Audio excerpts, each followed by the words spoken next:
میں یہاں آپ کے سامنے ایک بات رکھنا چاہتا ہوں،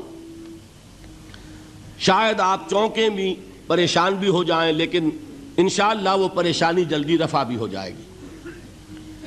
دیکھیے ہمارے جو اسلاف ہیں، صحابہ کرام کے بعد ائمہ، یہ ہمارے اسلاف میں چوٹی میں ہیں۔ ان اسلاف میں، ان ائمہ میں دو بنیادی قسمیں ہیں، ایک محدثین اور ایک فقہاء۔ محدثین، ان کا کام کیا تھا؟ قرآن تو اللہ نے خود جمع کر دیا تھا، میں پہلے دن بیان کر چکا ہوں حضور کے سیرہ مبارک میں۔ حضور نے صحابہ کو اسی ترتیب سے قرآن پڑھا دیا اور سینکڑوں صحابہ نے یاد کر لیا۔ پھر جو کمی اگر رہ گئی تھی کتابی شکل میں حضرت ابو بکر لے آئے، پھر اگر اس میں کوئی فرق پڑ رہا تھا پڑھنے کے انداز میں تو ایک کتابت کے اوپر جمع کر دیا حضرت عثمان نے۔ بات ختم ہو گئی۔ خلافت راشدہ میں قرآن کا معاملہ تو محفوظیت کی آخری درجے کو پہنچ گیا۔ اب اصل مرحلہ کیا تھا؟ حضور کے اقوال مبارک کو جمع کرنا، ان کو بھی تو سمیٹنا ہے نا۔ صحابہ ہیں، منتشر ہو گئے ہیں، کوئی صحابی کوفے چلے گئے، کوئی صحابی دمشق چلے گئے، کوئی کہیں چلے گئے، کوئی کہیں چلے گئے۔ میزبان رسول جو ہے وہ دفن ہے قسطنطنیہ کی فصیل کے باہر، حضرت ابو ایوب انصاری رضی اللہ تعالی عنہ۔ اب ان سب کے پاس، کسی کے پاس اتنی احادیث، کسی کے پاس اتنی احادیث، ان کو جمع کرنے کا کام، پھر چھان پھٹک کرنے کا کام، پھر مرتب کرنے کا کام یہ کس نے کیا؟ محدثین کرام نے۔ بہت بڑے محسن ہیں اس امت کے محدثین کرام، پوری زندگیاں کھپائیں۔ ایسا بھی ہوا ہے ایک صحابی مدینے سے چلتے ہیں، ایک محدث مدینے سے چلتے ہیں، انہیں معلوم ہوتا ہے کہ ایک صحابی دمشق میں ہے، ایک حدیث وہ بیان کرتے ہیں، ذرا باریک بات ہے سمجھ لیجئے گا۔ ان کو وہ حدیث معلوم تھی، لیکن وہ حدیث 3 راویوں کے راستے سے آ رہی تھی۔ ان کے پاس جو حدیث تھی وہ 2 راویوں کے حوالے سے تھی۔ اب وہ جاتے ہیں اور وہ بیت المقدس کا اور وہ دمشق کا سفر کرتے ہیں صرف اس حدیث کو سننے کے لیے، سواری سے اترتے بھی نہیں۔ میں نے سنا ہے آپ حضور کی یہ حدیث بیان کرتے ہیں، جی ہاں، ذرا مجھے سنا دیجئے۔ سنا دیا، ویسے ہی اپنے اونٹ کی جو ہے گردن موڑ لی کہ واپس، بھائی اترو، ٹھہرو، قیام کرو۔ نہیں، میں صرف ایک حدیث رسول تم سے سننے کے لیے آیا تھا، میں اپنے اس سفر میں کوئی اور مقصد جمع نہیں کرنا چاہتا۔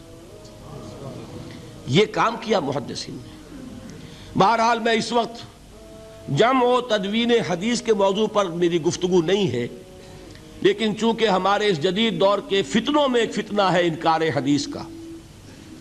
لوگ سمجھتے ہیں جیسے کہ ڈرائنگ رومز میں بیٹھے ہوئے آرام سے کتابیں پڑھتے ہیں، شاید ایسے ہی محدثین کا کام تھا۔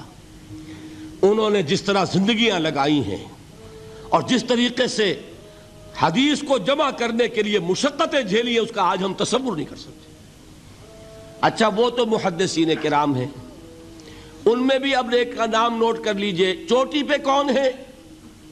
امام بخاری، امام مسلم، امام ترمذی، امام احمد ابن حنبل، امام ابن ماجہ، امام ابو داؤد، سب ہیں، لیکن چوٹی پر رئیس المحدثین کون ہے؟ امام بخاری۔ اچھا، اب تیسرا طبقہ ہے ہمارے ہاں، دوسرا، وہ ہے فقہاء۔ قرآن بھی جمع ہو گیا، حدیث بھی آ گئی، اب اس سے احکام نکالنے بھی تو ہے نا، استدلال کرنا ہے، حدیثوں کو جوڑنا ہے، قرآن کے ساتھ ان کا ربط تلاش کرنا ہے، اور پھر کوئی حکم تلاش کرنا ہے، اجتہاد کرنا ہے۔ یہ کام جنہوں نے کیا انہیں ہم کیا کہتے ہیں؟ فقہاء کرام۔ اور ان میں بہرحال جو لوگ یہاں جمع ہیں، مجھے یقین ہے کہ وہ اس بات کو تسلیم کرتے ہوں گے کہ ان میں چوٹی پر ہیں امام ابو حنیفہ رحمۃ اللہ علیہ، امام اعظم۔ ٹھیک ہے، کسی کی رائے ذرا مختلف بھی ہو سکتی ہے، کوئی شافعی مسلک کا ہے تو امام شافعی کو بہرحال وہ اونچا درجہ دے گا، مالکی مسلک کا ہے تو امام مالک سے اسے زیادہ نسبت ہے۔ لیکن واقعہ یہ ہے پوری دنیا نے تسلیم کیا ہے کہ قانون کا جتنا سینس امام ابو حنیفہ کو ہے، قانون ایک علیحدہ شے ہے، اخلاقیات علیحدہ چیز ہیں، ایک شے کا اخلاقی تقاضا کچھ اور ہے، قانونی تقاضا کچھ اور ہے۔ آپ کو کسی نے تھپڑ مارا، اخلاقی تقاضا کیا ہے؟ معاف کر دو بھائی، اور قانونی تقاضا کیا ہے؟ جوابی تھپڑ رسید کرو، اس لیے کہ اگر یہ نہیں کرو گے تو اس کی ہمت افزائی ہوگی، یہ کسی اور کو بھی تھپڑ مارے گا۔ قانون کا تقاضا یہ ہے، السن بالسن، دانت کا بدلہ دانت، والأذن بالأذن، کان کا بدلہ کان، قانون یہ ہے۔ اور اخلاق کا تقاضا کیا ہے؟ وَإِن تَعْفُوا وَتَصْفَحُوا وَتَغْفِرُوا، اگر تم بخش دو، معاف کر دیا کرو، لوگوں سے درگزر کیا کرو، فَإِنَّ اللَّهَ غَفُورٌ الرحیم، تو اللہ بھی تو غفور الرحیم ہے۔ تقاضے متضاد ہو گئے کہ نہیں؟ کسی معاملے کے اخلاقی پہلو پر نظر رکھنا یہ اور مزاج ہوگا، اور کسی معاملے کے قانونی پہلو کی گہرائی میں اترنا یہ اور مزاج ہے۔ میں اپنا احساس عرض کر رہا ہوں، اور دنیا میں جو بات مانی گئی ہے کہ جس کا نام لیگل سینس ہے، قانون کا ایک فہم، اس میں دنیا کا کوئی شخص مقابلہ نہیں کر سکتا امام ابو حنیفہ کا۔ آپ صحابہ کو ان سے مستثنیٰ کر دیجئے، ظاہر بات ہے انبیاء اور رسولوں کا معاملہ نہیں ہے، تو باقی انسانی نوع انسانی کے اندر امام ابو حنیفہ کا پلے کا کوئی شخص، ان کے برابر کا کوئی شخص قانون کا فہم رکھنے والا آج تک پیدا نہیں۔ تو سید الفقہاء کون ہوئے؟ امام ابو حنیفہ۔ اور رئیس المحدثین کون ہے؟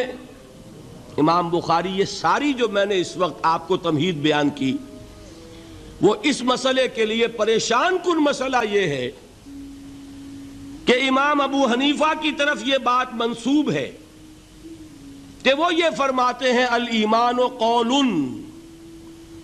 ایمان نام ہے صرف قول کا، عمل اس میں زیر بحث نہیں آتا، ولا یزید ولا ینقص، وہ ایمان نہ گھٹتا ہے نہ بڑھتا ہے۔ ایک سٹیٹمنٹ سمجھ میں آ گیا نا؟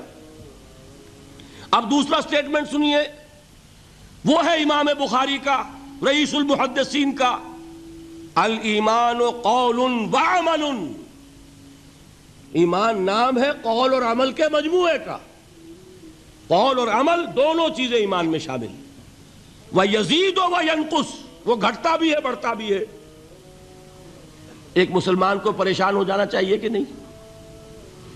ایمان جیسی بنیادی بات، سارا قصر تو یہیں سے تعمیر ہونا ہے، جڑ بنیاد ایمان ہے۔ ایمان کے بارے میں کوئی 14ویں صدی کے 15ویں صدی ہجری کے کوئی علماء ہوں، بڑے سے بڑے ہوں، ان کا اختلاف ہو جائے تو تشویش نہیں ہوگی۔ یہ کن کے درمیان اختلاف ہو رہا ہے؟ رئیس المحدثین امام بخاری اور سید الفقہاء امام ابو حنیفہ۔ اور کتنا بنیادی اختلاف، بظاہر متضاد باتیں، بظاہر کہہ رہا ہوں میں نے کہا تھا مجھے پہلے آپ کو پریشان کرنا ہے، پھر تاکہ آپ کی سمجھ میں بات آئے یہ پریشانی رفع کیسے ہوتی ہے، اسی سے علم میں اضافہ ہوتا ہے۔ بات جو ہے وہ گہرائی کے ساتھ سمجھ میں آتی ہے کہ مسئلہ پہلے سامنے ہو، مسئلے کی اہمیت سامنے نہیں ہوگی تو آپ توجہ اتنی نہیں کریں گے۔ تو دیکھیے تضاد کتنا ہے، بعد المشرقین جسے کہتے ہیں ہم اپنے محاورے میں، کہ ایک مشرق کی بات ہے تو دوسری مغرب کی ہے۔ الایمان قول، نہیں، الایمان قول وعمل، تضاد ہے نا۔ لا یزید ولا ینقص، نہیں، یزید وینقص، تو یہ تو معلوم ہوتا ہے کہ بہت زبردست اختلاف ہے جو حل نہیں ہو سکے گا۔ اللہ تعالیٰ کا شکر ادا کرتا ہوں، اس نے اس کا حل سمجھایا۔ اور کیسا سمجھایا؟ میں پورے انشراح صدر کے ساتھ کہہ رہا ہوں، اس میں کوئی تصنع نہیں، کوئی تکلف نہیں۔ میرے نزدیک دونوں باتیں 100% درست ہیں۔ یہ نہیں کہ 50% یہ درست 50% وہ درست، نہیں، یہ بھی 100% درست، یہ بھی 100% درست۔ فرق کیا ہے؟ محل مختلف ہے۔ امام ابو حنیفہ قانونی ایمان کی بات کر رہے ہیں اور امام بخاری حقیقی ایمان کی بات کر رہے ہیں۔ قانونی ایمان کے اعتبار سے 100% درست ہے یہ بات کہ وہ صرف قول ہے، عمل نہیں، زیر بحث آئے گا۔ ایک شخص نماز نہیں پڑھتا کافر نہیں ہے، نماز کا منکر ہو جائے کافر، زکوٰۃ نہیں دیتا فاسق ہے، فاجر ہے، کافر نہیں ہے، زکوٰۃ کہہ دے کہ ہے ہی نہیں دین میں، کافر۔ فرشتہ کس نے دیکھا، کیا پتا کیسا ہوتا ہے؟ حضور نے بھی اصل فرشتہ اپنی اصل ملکی شکل میں صرف 2 دفعہ دیکھا ہے، ورنہ تو انسانی شکل میں آتا تھا یا نظر ہی نہیں آتا تھا۔ 2 باتیں تھیں، وہی ہو جاتی تھی، نظر کوئی نہیں آتا تھا، یا انسانی شکل میں نظر آیا۔ اصل ملکی شکل میں حضرت جبرائیل کو 2 مرتبہ دیکھا۔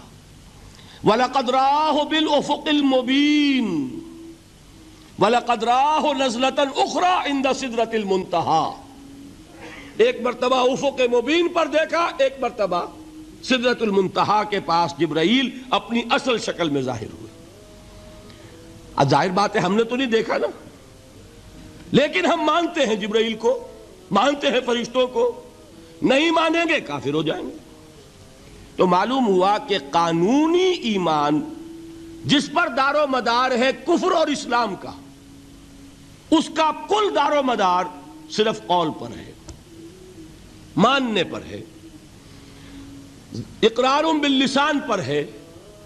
یہ بات آپ نے سنی ہوگی، امام ابو حنیفہ کا قول ہے 100% درست کہ گناہ کبیرہ سے بھی انسان کافر نہیں ہوتا۔ کبیرہ گناہ ہے، شراب پی ہے، کافر نہیں ہے، حد لگا دو۔ حضرت عمر نے اپنے بیٹے پر حد جاری کی، ایک مرتبہ مصر میں حد جاری ہو چکی تھی، لیکن حضرت عمر کو احساس ہوا کہ وہاں شاید رعایت کی گئی ہوگی خلیفہ کے بیٹے پر حد جاری کرنے میں، لہذا پھر بلایا اپنے پاس اور دوبارہ حد جاری کی۔ حد جاری کرو لیکن کافر نہیں ہوگا۔ اگر کسی سے زنا ہو گیا ہے، میں آپ کو واقعہ سنا چکا، غامدی خاتون، حد جاری ہو جائے گی، لیکن یہ کہ اس کو کافر نہیں کہہ سکتے۔ کافر کیا کہیں گے؟ میں تو سنا چکا آپ کو کہ ذرا کسی نے کہہ دیا بے حیا عورت تھی تو حضور نے کیسی ڈانٹ پلائی ہے، کتنا اس کا رتبہ بیان کیا ہے۔ اس نے تو وہ توبہ کی ہے کہ مگر مدینے کی پوری آبادی پر اس کو تقسیم کر دیا جائے تو سب کی نجات کے لیے کافی ہو جائے۔ معلوم ہوا تکفیر اور ہے اور کسی کا فاسق و فاجر ہونا اور ہے۔ اس میں حد فاصل انسان کا اقرار ہے۔